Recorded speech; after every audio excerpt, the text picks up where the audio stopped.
All right. Aden, you ready? I'm ready. Welcome to the show, everybody. It's episode 82. Aden Richards in the house. Hi. Oh, shit. What up? And joining us in his Glimpse Pod debut, the entire community has been asking, when will SirActionSlacks finally appear on the Pro Dota podcast of record? And that answer is today. Jake Canner, SirActionSlacks, welcome to the Glimpse. Oh, shit. What up? I just wanted it to sound like it was a soundboard. Hey, guys. How's it going? What's up? Oh, man. We're excited to have you on the show. Go ahead, Aden. I was going to say, I'm sure Jason can clip that and we can put it into our opening of every Don't show. worry. Thank you. That would be Already great. planning on it. Yeah, audio engineer Jason, please make note of every funny thing Slacks says. Please. All right. We all follow you on Twitter at SirActionSlacks. We follow your Twitch channel. We subscribe to your YouTube channel. We support you on Patreon. We don't follow you on Facebook because fuck that, but we know people do that too. Basically, everywhere on the internet where you can consume content, you can find SirActionSlacks. And most of all, I would say we're looking forward to Midas Mode 2. Oh, boy. Because Slacks, you don't really know us, but we're fucking nerds. So Moonbucks, picking or banning a hero fluctuates. The price for that fluctuates after every game, depending on how well the hero is doing in the tournament. You made Nahaz spend months making a program to rebalance the Moonbuck economy. An insanely ambitious idea, and we love it. So you pulled it off once. You weren't going to waste all that intellectual property. You knew the people of North America needed a tournament, any tournament, to call their own. You picked a date and you said Midas Mode goes here. And then Valve attempted to take a shit all over it. So we've watched your blog. We know the 15-minute version of the story. Could you tell us maybe the 5-minute version of the story of what happened from like where you were when you found out that Valve put the qualifiers right on top of Midas Mode, and then what happened next? Oh, it was real bad. It was real bad. I was filming content for the Kennedy Space Center Visitor Complex, one of our sponsors over there. Flew down to Florida, was meeting with them, having a good time, trying to, be happy and go learn about space. It's a wonderful place, by the way, if you ever want to go. But so got that news during a dinner with the executives over there and pretty much everyone of importance. And did you tell them right away, or did you just like slide your phone back into your pocket? Well, life comes at you fast, stuff happens. Didn't really know how to react because at that point it was over. I mean, some people might not understand like what a big deal that was. We were I was like, okay, if some kind of qualifier, a major or a minor happens, if we get super screwed, it's okay. Because even if we're like super duper screwed, we could still get teams that would be there for the minor or teams that would be there for the major. Either way, we would have teams somehow. But since they changed the policy to have it be for minors and majors at the same qualifier, it basically, was if you were on a Dota team, you were not going to Midas Mode. It was bad. Immediately after the news hit, I got contacted by every team. They said, we're out. We would like to go to a Dota event in the near future. So sorry, no can do. And it was just uber fucked. It was over. I don't know if you can curse on this show. Yeah, we curse a lot. You definitely can. Then we were fucking boned, boys. That's not even a curse word, but I wanted to say it. So yeah, it was a horrible situation. But luckily for me, community outreach came out. I got contacted by some folks there that wanted to make things better, and they were nothing but understanding, helpful, and communicative. And it was just wow, communicative. Can we just dig into that for a second? When has that ever happened? I don't know. I think Valve has a very special, they have their own game. People say that Valve hasn't made a successful game in a really long time. I disagree. One of the best games that they've made in the last 15 years is called Ride the Fence. And they have been doing that for quite some time. And, I respect for them for riding the fence, and they come out of the woodwork when they have to. And by God, they decided this is one of those times that they had to come out of the woodwork and do some shit. So happy for that decision, honestly. Well, we're happy too. Yeah, it was real scary stuff. But that was the end of me and my career until, we made it out. So it's all good. Yeah, it was like the situation was if nothing happened, it was like, okay, maybe I could move the tournament to new dates, but if I do that, there's, a good $50,000-$60,000 that we've already spent that's like non-refundable. Got to pay for people's plane tickets. Nobody will ever trust me again. It was a rough and you were situation. sitting there with people who had supplied some of that money too, right? Yes. So it was stressful, but I assume they thankfully, bought dinner that night. yes, I cried. No tears were shed. Kept it together. But no, the sponsors especially were uber understanding about everything. Valve was great, community was great, but it was unprecedented. I have never heard of a tournament. Well, you don't hear of a lot of third-party Dota tournaments in general, but definitely haven't heard of a tournament getting completely shit on like that, and then the community coming out to save it. So, first time for everything, I guess. Right. So I think that's a big testament to how the community feels about you. But let me ask you a question about this. So I didn't go back and watch all, but I remember Midas Mode 1, it was like, and my memory is that like, Suns fan was a big guy and running it. You were involved, Zyori, Purge.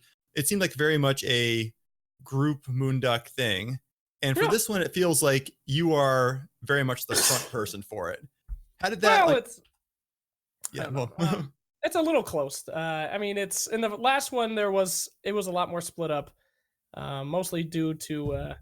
Actually, I think it was more split up last time than it was this time. I think mostly I got a lot of help this time, whereas last time we didn't. At the same time, Captain's Draft 4 was taking place, and half the team was on that one. That was a Valve major, so of course we spent a lot of time focusing on that bad boy. And on this one, I've had a bigger crew than I've ever had before. It was I kind of taken a lot of the credit for it with the blog posts, unfortunately, just because that's been a constant way to advertise and steady content stream. But no, there's zero chance I could have done this by myself. So I would actually say, yeah, it was quite different. Actually, I got more help this time. Oh, so. Aiden was at Captain's Draft, by the way. I was. You were? Yeah, I live in DC, and it was. I was there with my fiance. Surprised you survived the cold. It was. That was brutal. I learned Suns fan. I learned two things that tournament. The first is that old military buildings are really drafty. Yes. And the second thing is that a lot of Dota personalities, not you, but a lot of Dota personalities are not very tall. I'm 6'4", so it was like a little noticeable at times. You're talking about resolution. Who else? Nahaz. Yeah. Sorry, I'm calling people out here, but there's not a lot that are tall. I mean, but there are some giants out there too. Odie Pixel and Shiva are they're beasts. I don't even know what they are. And Puppers, of course. He towers over all of us like some kind of menacing god man. But no, Captain's Draft was it was crazy. I mean, it was just us trying to put on a minor, so a majority of the team was on that one. I would say the first Midas Mode was literally just me, Zyori, and then whoever the hell could help out. And this time we've got a really big group, pretty much everybody in Moonduck. A lot of great community artists that Valve has forsaken from the workshop, which is good to be putting them back to work and paying them again. And yeah, it's just a really great crew of people that are making it happen. And it's kind of like, I don't know, being the lead singer of a band. I don't want to take the credit, but I'm not trying to say I don't work. Every goddamn day is a living nightmare of work. For the last 7 days, I've woken up at 7 a.m., rolled over, looked at my phone, and haven't stopped looking at a screen till I go to bed. It's a living, horrifying nightmare.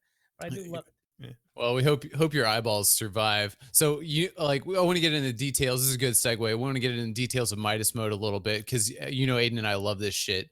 So first of all, you sold the map. You raised $16,000 selling naming rights and ads on pretty much everything in the game, including the Veil of Glimpse Pod Discord. Thank you very much. So, gotcha, sucker. Yeah, thank you. Well, but what's that going to look like when we see it in the game? It's going to look interesting. I'll tell you that much. It's we're trying to keep it on wraps. I want to be able to let people see it for the first time in the game and have a little bit of laughs looking at all the different items. We've had a lot of really interesting ones. Some guy uploaded just several of his pet The entire part of the shop is literally just pictures of this guy's dog, which is amazing. But yeah, it will be. It's a tough road with Midas Mode. One of the biggest things that we got as feedback last time from the pro players is that they said they like the mode, they like the idea, but they wish it was more serious and more and harder. They said it was too easy. So we're trying to keep things as competitive as possible to try to make them excited, but it's a rough road to make things exciting, but also super fun for the community. Yeah. So actually, that's interesting because one of the questions I had for you, which I'll ask now, is it seemed like last time the pro teams that even made the finals and they all had just tons and tons of moonbucks.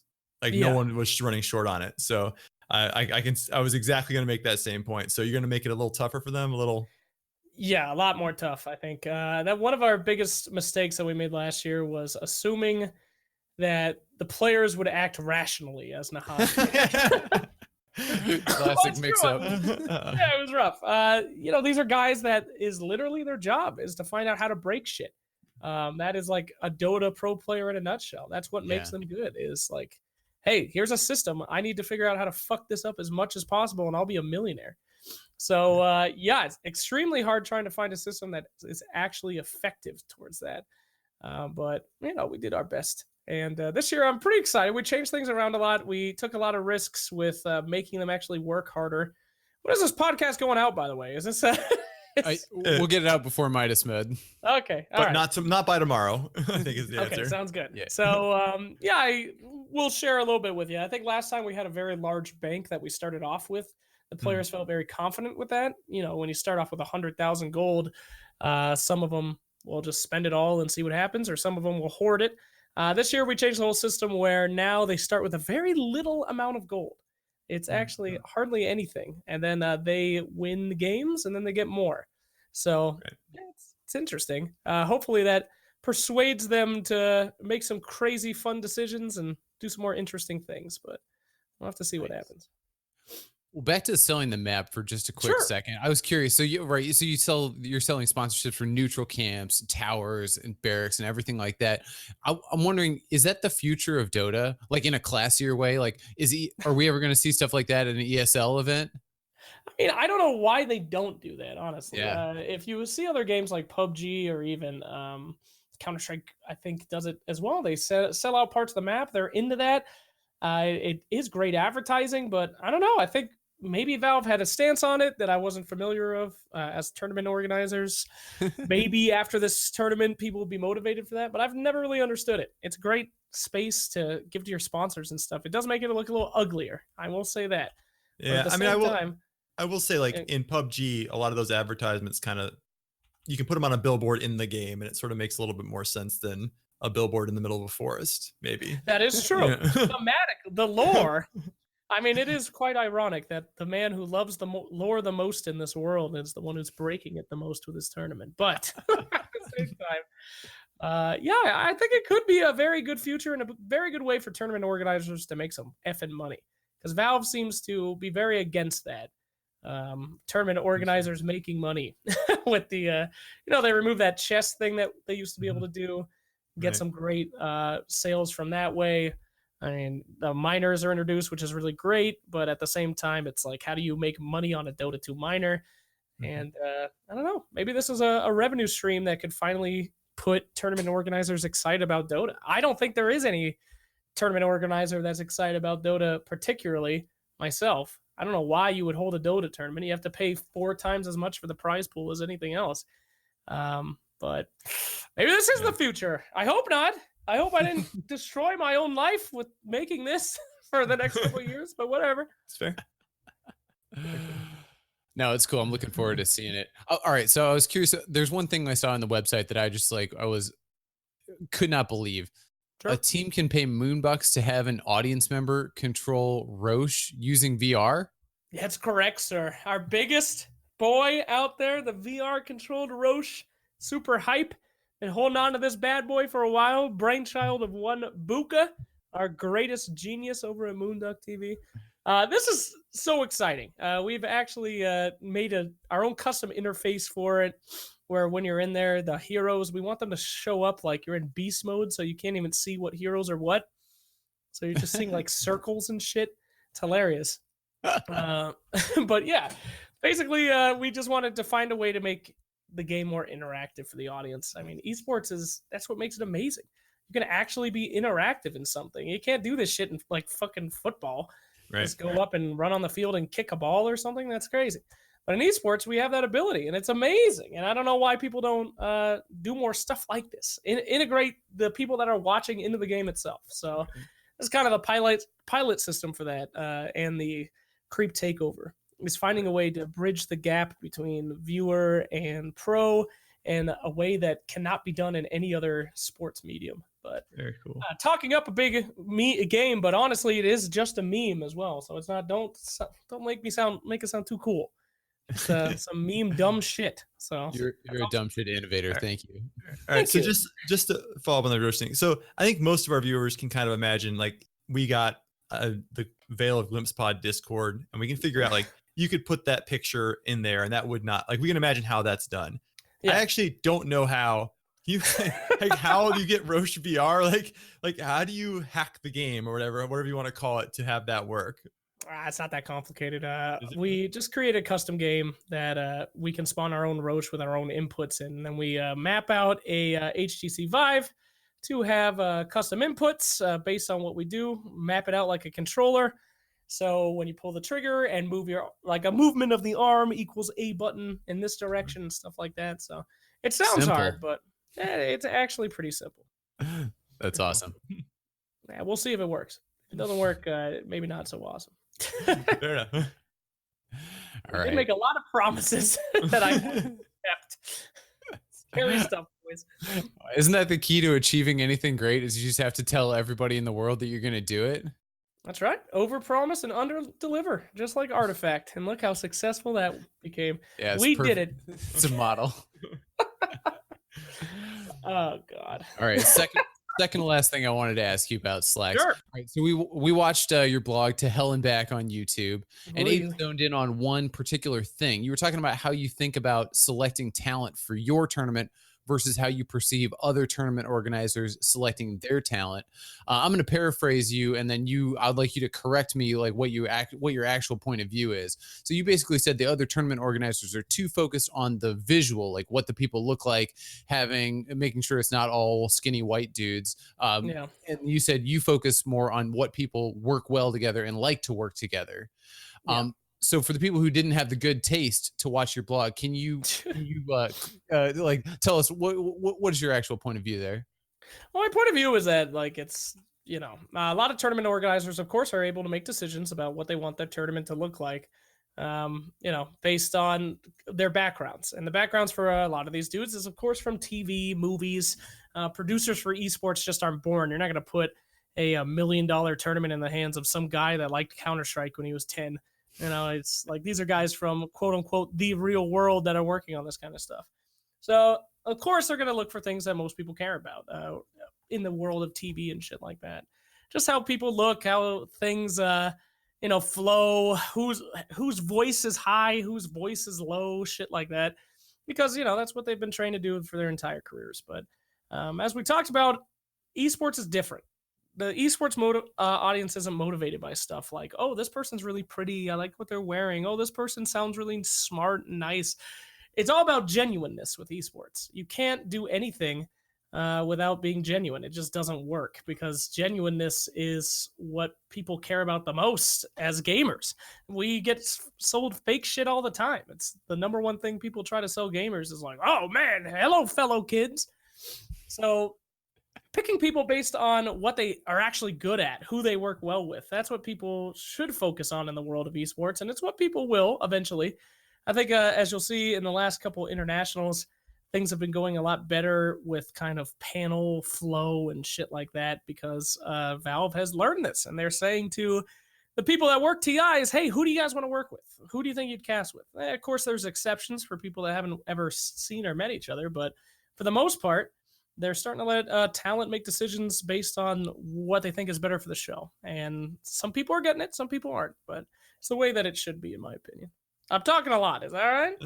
No, you're good. So I want to preface this. Lorton's going to say that I disagree with you, and I disagree with you in part, but I actually want to ask the question. I think everything you said is correct, but I'm wondering, So I mean, the first thing I said is that like you were talking about them having like different people having older, younger, diversity essentially on the screen.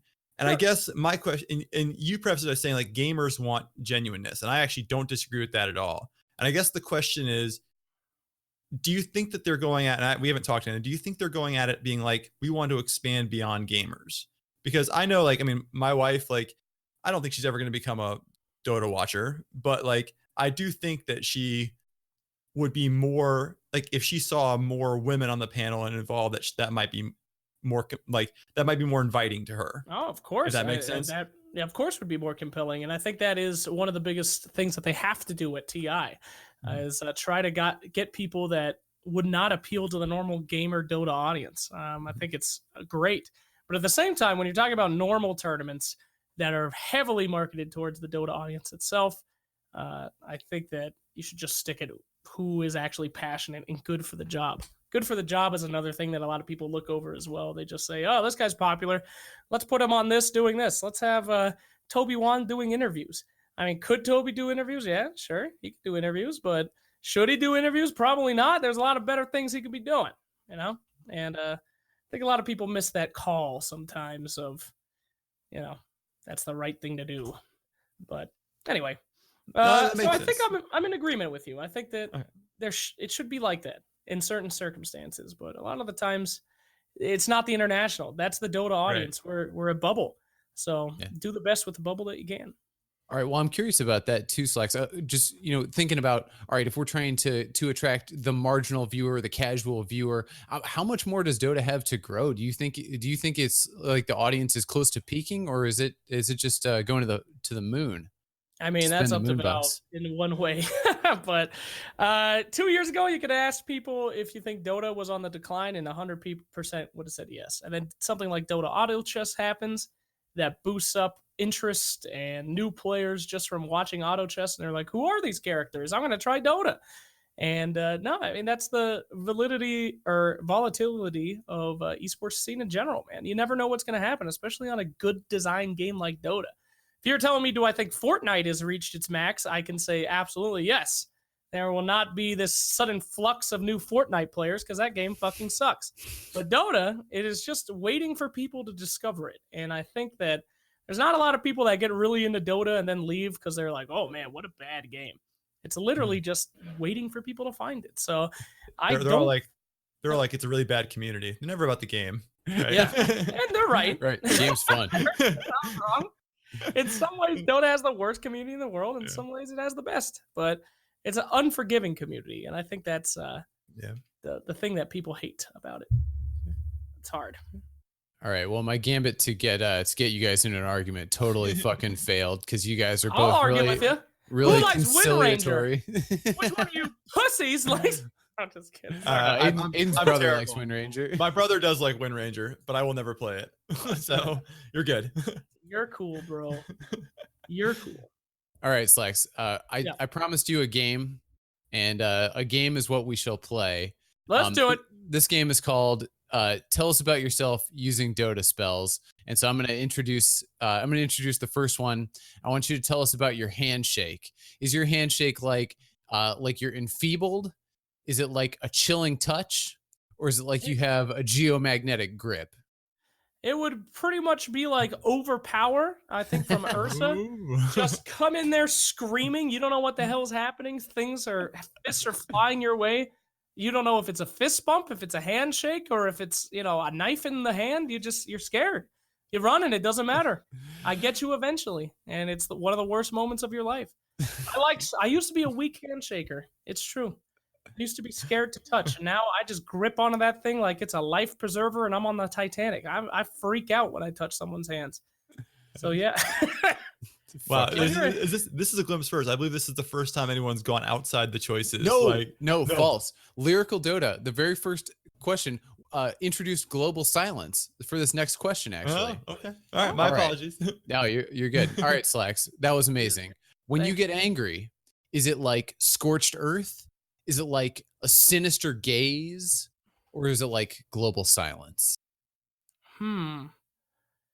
That's a toughie. It takes some real shit to get me mad. I usually like the chaos of the world. Even when Valve almost destroyed the tournament, I was laughing about it because it was hilarious. So I guess it would have to be scorched earth. Shit is real effed up if I'm pissed off. So I'll get you on that one. It don't happen often, but when it do, run for your lives. I will say a real example. We were at TI, and me and Casey had to Valve found out about my stupid tweet about Wind Ranger and Ogre Magi, and they said that I had to do the reveal because they thought it would be funny to see what would happen. So I don't know. They wouldn't tell me who won. And I was sitting in the room with Casey, and she's like, hey, so what's going to happen if Wind Ranger wins? Are you going to be like upset? And all I could say to her is, Casey, if Wind Ranger wins, I want you to just start running because I don't know what I'm going to do. And I might hurt you. And the look on her face was pure terror. So I think that, I guess it'd be scorched earth. Wow. Is that okay? Yeah, no, it was amazing. I really appreciate the behind the scenes reveal there. That's honesty. When you dance, Slacks, Yes. is it like you're doing a wave form? Is it like a swashbuckle? Or is it like you're doing the shakuchi? That's interesting. I wouldn't use any of those spells to describe dancing. However, I would say it would be a bit of a swashbuckle. There's a lot of jiggling. There's a lot of bouncing in a way. I will say that people are probably sakuching the fuck away from me. But as for me, just a lot of yeeting and hollering. So I don't even know what a swashbuckle is, but that sounds like something I would do. Nice. I do know what it is, but I don't know. Yeah. Like, is there an official swashbuckle? I don't know. that was the one that I thought that was the most of a stretch. Yeah. All right, when you go to call out a friend, like who's being an asshole, do you do an Arctic burn? Do you press the attack, or do you give them a soul rip? Oh, I try to go for a soul rip every time. If I'm gonna rip somebody, I want to make sure that they feel it. They never really forget. Emotional damage is everlasting. Physical damage one can heal from. So, I will say a lot of my friends are different. Purge will always go for an Arctic burn. He'll try to slow cold you when you're least expecting it. Send you a text at 4 a.m. and wake you up and just say, hey, I thought you kind of fucked up yesterday. And just like, hello, who is this? And then, there's some other people that just freak out on you. Suns fan's one of them. He'll go crazy. But me, I like that slow, methodical flame. That's my life. So nice, calculated. Yep, real calculated. Disturbingly calculated. Yes. Yes. When you drink alcohol, what do you like to drink? Do you like to drink straight up liquid fire? Do you sip from an unstable concoction? Nice. Or do you go for the paralyzing cask? What? The paralyzing cask? What the hell is that? Let's see. What a great question. I don't really drink. I'm a bit of a teetotaler, honestly. You're not the only one on this broadcast. You and me both. The most I'll drink is a hard cider because I like the way it tastes. I like apple juice. So, I don't know. That's a toughie for me. I guess I would say a paralyzing cask because I never check my drinks when I go to the bar. So who knows what could happen? That would be it. Can I say that on the podcast? Yeah, sure. Okay, great. Thank you. All right. It's only gonna take a turn from here, Slacks. Great. How do you help your partner achieve orgasm? Do you employ a magic missile? Do you use your tricks of the trade? Or do you just rely on heavenly grace? Oh, what a great question. I believe that the Lord always looks over me and my wife every time. But however, I must say, gotta be tricks of the trade. It ain't hard. It ain't hard. You don't go for the missile. All right. Don't just roll up in there and hope to God you know what's going on. That ain't the way it works. So if you ever want to make something happen, you got to keep it interesting. I'm a married man, bros. I know how it goes. Us too. Yep. Yes. Got to keep it interesting. So definitely use the tricks of the trade. Use those all those hours that you've spent on your extracurricular studies online. Put them to the test. Use those tricks. All right, Slacks. That was excellent. This is the last one. I'll do them all day, boys. When you Let's go. fart, is it a poof? Is it a corrosive haze? Is it a chaotic offering? Or is it like the thunder god's wrath? Definitely a chaotic offering to some kind of fucking Cthulhu hell god. It ain't good. I got issues. No, not really, but I don't know. A lot of guys I hang out with, they're big tutors. You know, Ziori will just fucking lay a fat one down whenever he's talking to you, which highly disturbs me. I keep that shit a little private. But if I could tell a quick story one time, I'd love to. Yes. Go for it, please. Great. I forgot what event it was, but I was at an event one time, and I had something that we have dubbed a fart attack. I'm not quite sure what happened, but I was sitting in bed at a certain angle, and I had this gaseous expunge that was so intense, I actually passed out. I don't know what happened. I felt the car. I went, and the last thing I remember is going, ah! And I was out. And I just tooted. I don't know what happened. I was in there with another talent, and they did not wake me. It was just, yeah, so I don't know what category that is, so I think it would. What were them again? Yeah, you selected chaotic offering. Chaotic offering, yes. I think that would fit. I think I might have summoned the chaos god on that little expenditure. So yeah. All right. You don't have to name names, but have you ever been on the panel, like talking and everything like that, and one of your panel mates or yourself have farted and just had to carry on through it? Just all the time. Now, Haas is like an 80-year-old man. He literally just doesn't stop. No, I'm just kidding. No, that has never happened to you fucking weirdos. What the hell's wrong with you? I love it. Don't But worry, no, just like I've never 6 or had 7 more minutes on farts.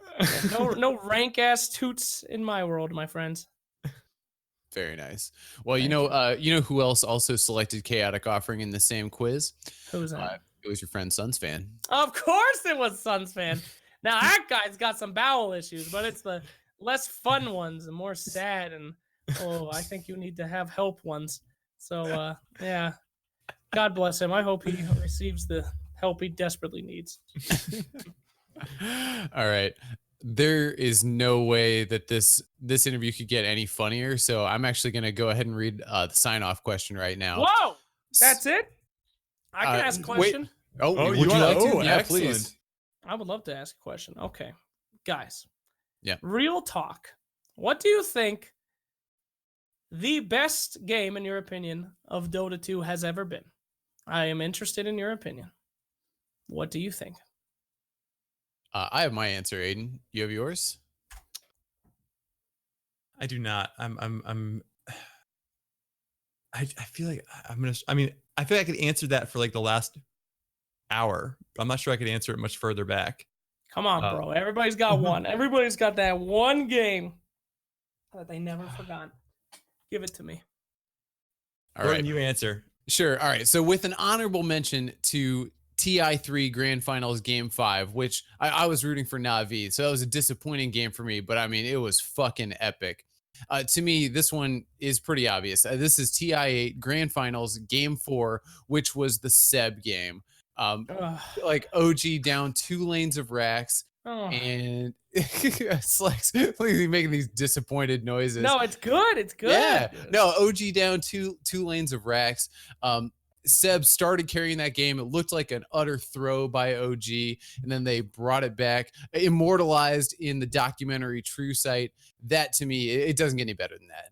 That whole series, dude. That last game with LGD. I'll never forget it. I was in the so I begged Valve to let me do some behind the scenes stuff for TI8. I approached them and I was like, guys, I want to make content before the tournament. I want to work on production. I want to work on the feel of the tournament. And they were nice enough to let me work on a bunch of that. So actually in the grand finals of TI8, I was in the production truck for the late game show. I actually produced the show with some help in there, switching the cameras and shit. And I had to watch the grand finals from that production truck with all these guys from TV that had no idea what was happening.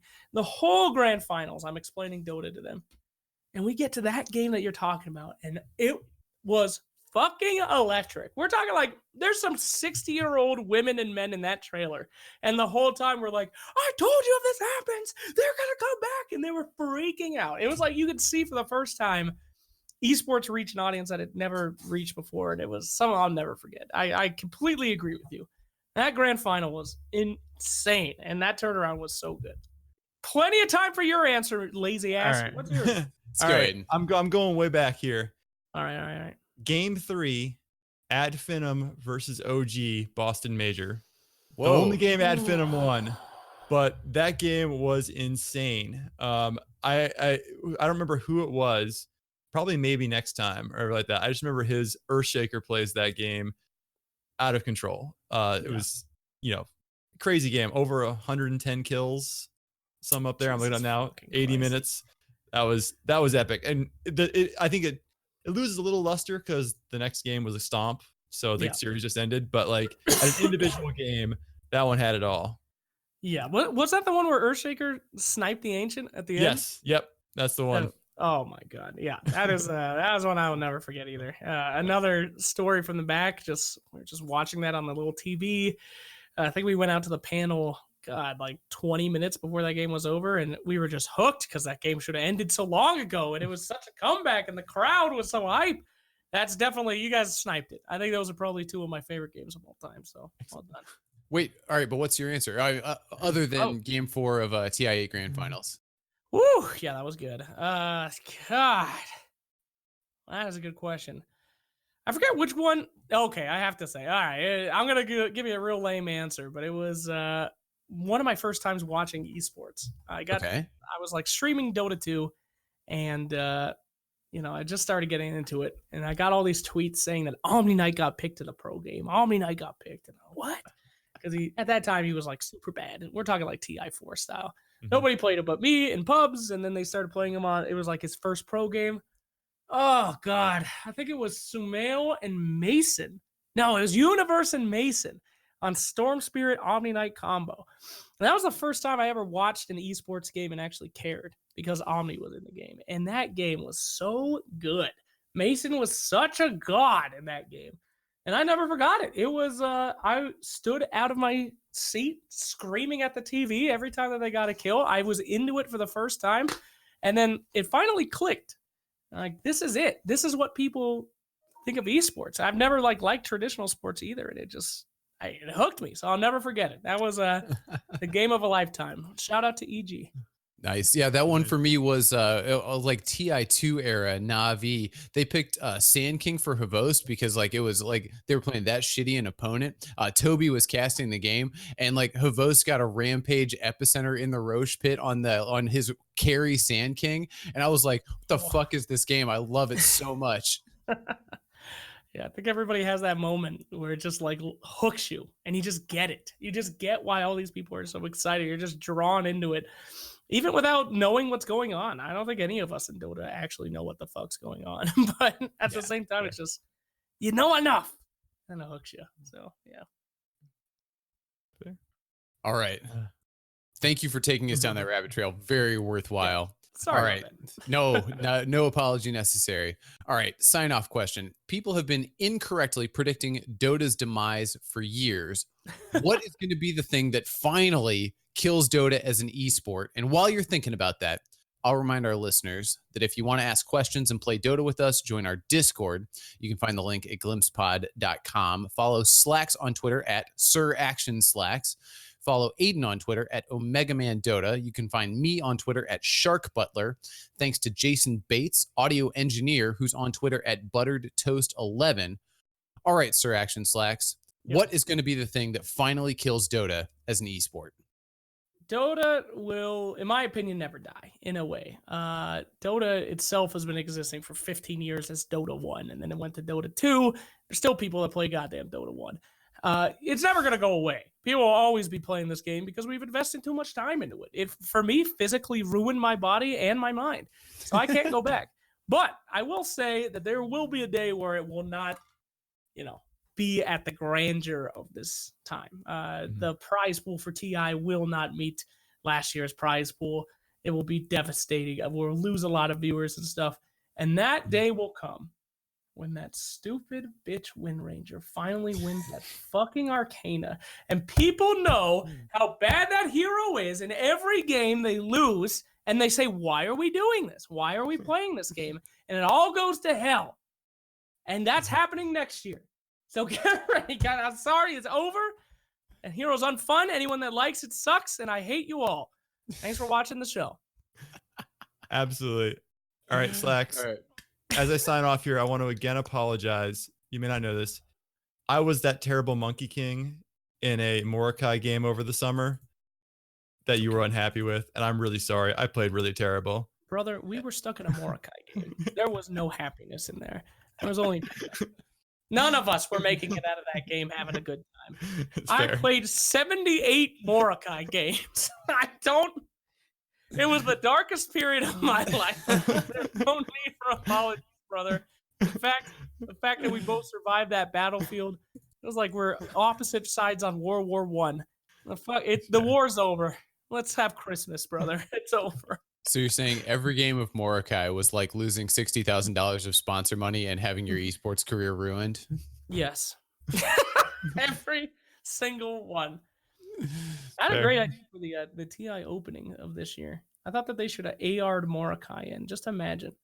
Everyone's playing in the audience, in the orchestra, and then all of a sudden Morokai just comes in and he just starts fucking eating people. Gabe Newell comes out with a shotgun. He shoots Morokai in the head. His head explodes. There's blood dropped from the ceiling, and he goes, "Welcome to TI9. Mordecai's fucking dead." And the crowd goes crazy. Next year, guys. Yeah, saving it for TI10, clearly. Yes, That's absolutely. fantastic. All right, actually signing off. Until next time, this is Aden Richards. Back you go.